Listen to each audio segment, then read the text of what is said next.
You may have seen this image before. It's quite popular, and on its surface, it's meant to be motivational. The message being never give up, because you'll never know how close you were to making it. This was the original intention of the image, which is called persistence, and was created by a Brazilian illustrator called Doom. It's most likely though that you've seen this image in the form of a meme, maybe poking fun at the sunk cost fallacy. The idea that one would keep going with something solely because they've already invested into it, regardless of if further investment would hurt them more. Think of someone chasing losses at a casino or continuing to watch a terrible movie they are not enjoying simply because they've already watched half of it. Other forms of the meme edit the image to joke about people who, for example, stop watching a TV show right before it gets really good, or even right before it gets really bad. But I want to talk about the original purpose of the image, because even though it's been clowned on a lot, there are still people who might look at it and think that the sentiment of it is correct,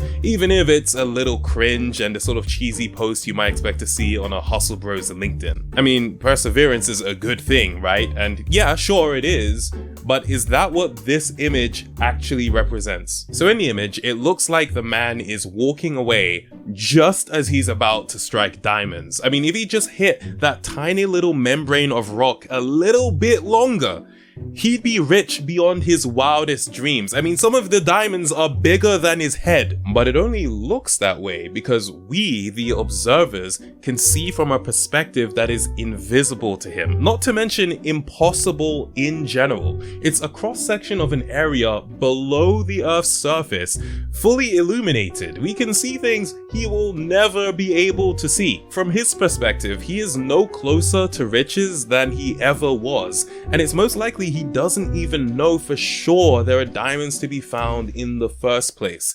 If someone was certain that digging in a specific direction would net a guaranteed level of reward within a finite amount of time, it would only be sensible to keep going for as long as the reward would render the time and effort invested worth it. In these circumstances, walking away would only make sense if spending a single extra second or expending a single extra bit of effort would result in an overall net loss, even if the diamonds were then found immediately after. It would be a Pyrrhic victory, a victory that comes at too great a cost to have been worth the investment. But these diamonds would set him and his future generations up for life. There's no way it wouldn't be worth it to keep trying. So the man doesn't walk away because of some calculation he's made. The man walks away because he doesn't know. He's in the dark, and he has been since the beginning.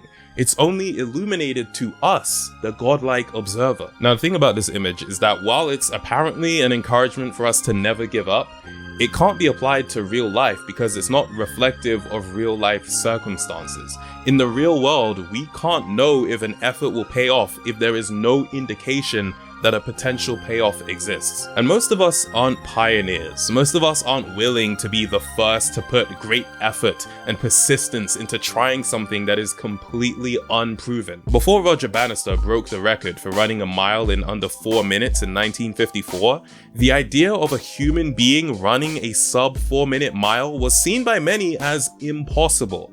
And of course it was. No one had ever done it. But once Roger proved it could be done, there were then many more athletes that did it following him because now they knew it was possible. Not easy, but at least possible. When we know for certain that a payoff exists, regardless of how unlikely it might be, we're much more willing to try. Imagine you're one of the millions of kids out there who hope to make it to the NBA or the Premier League or any top division sports league and make your fortune and legend as a star athlete. Statistically, you are not going to make it. There's almost no chance, but, and here's the important thing, it's not actually impossible. Someone will make it. It's just not at all likely to be you. But to you, this hopeful kid, that doesn't matter. You know it's possible, and you've just been shown an image that makes you feel you might be closer to success than you think. So after school, you show up to every practice. Once you get home, you watch motivational videos on YouTube. And when you fall asleep, you dream about your inevitable future as an international sporting star. It doesn't matter to you that there are millions of other kids just like you who are just as likely to make it. You are special because your perspective is the only one you can see. This is all to say that knowing a persistent effort in a specific thing would eventually pay off for someone. Not necessarily you, but it theoretically would for somebody. It's not impossible. Gives a person a reason to keep going. And that is not the circumstance of the man in this image. He does not know for sure that there are diamonds. He's just digging, hoping he'll find something. Another way this image isn't true to life is that in the real world, when one is in pursuit of a goal, there are markers of progress while on the way to the goal, even if the goal is still far from being achieved. If a person wants to get ripped in the gym, that will take a very long time, assuming they do it healthily. But signs of progress will show relatively early in the form of fat loss, muscle growth, higher energy and strength levels, etc., right? They might still be far from looking like a bodybuilder, but they'll feel the positive impacts of working out long before it starts to show physically, and that is an indication that they're going in the right direction for their goal. On the other hand, the man in this image has no way of knowing if he's any closer to finding anything, not to speak of diamonds, than he was an hour ago, a week ago, or even a year ago. He is completely in the dark and always has been. Continuing to dig under these circumstances would be delusional, and the only reason it doesn't appear that way to us is because we have this godlike perspective that we would never have in the real world. In real life, if someone opened up a shop and after a year of running it, they hadn't sold a single item or generated any interest in their products whatsoever, and yet the owner was still putting all their time, resources, and energy into keeping the shop open, the sensible thing would be to tell them to stop. It's clearly not working, and there's no evidence that it ever will work. Continuing to dig would be delusional.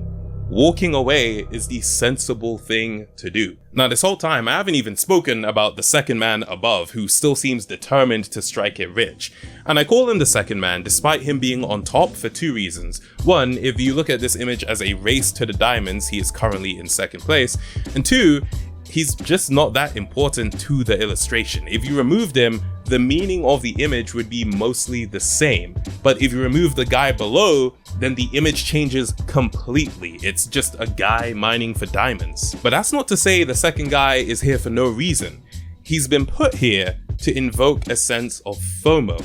Look, that other guy is going to get to the riches you could have gotten if you just kept going. But it's important to recognize that the second man is just as delusional as the first, because he has no more evidence that there is an ultimate payoff to his efforts than the first guy. He's just another man in the dark, and the gap between him and the diamonds may as well be thousands of miles for all the difference it makes. Now, I don't want people to take away from this that I think any effort without upfront evidence of an eventual payoff is wasted. There are many reasons to put effort into things that won't quote-unquote pay off in the future. Sometimes the effort is the point. In the example where I had you imagine yourself as a young aspiring athlete, I left out something very important. What if your primary motivation to play the sport wasn't that you hoped to be a star? Of course, that might be a big part of it, but what if the primary motivation was that you simply like playing the sport? In that case, the effort is the point. You spend so much time and energy getting better at football, not because you want to be a footballer, but because you like to play football. And as a result, maybe you might actually make it to the Premier League. Going back to the image, the only reason to embark on an endeavor like this is if the endeavor itself is the point. Perhaps the second guy will reach the diamonds not because he is looking for them, but because he likes digging.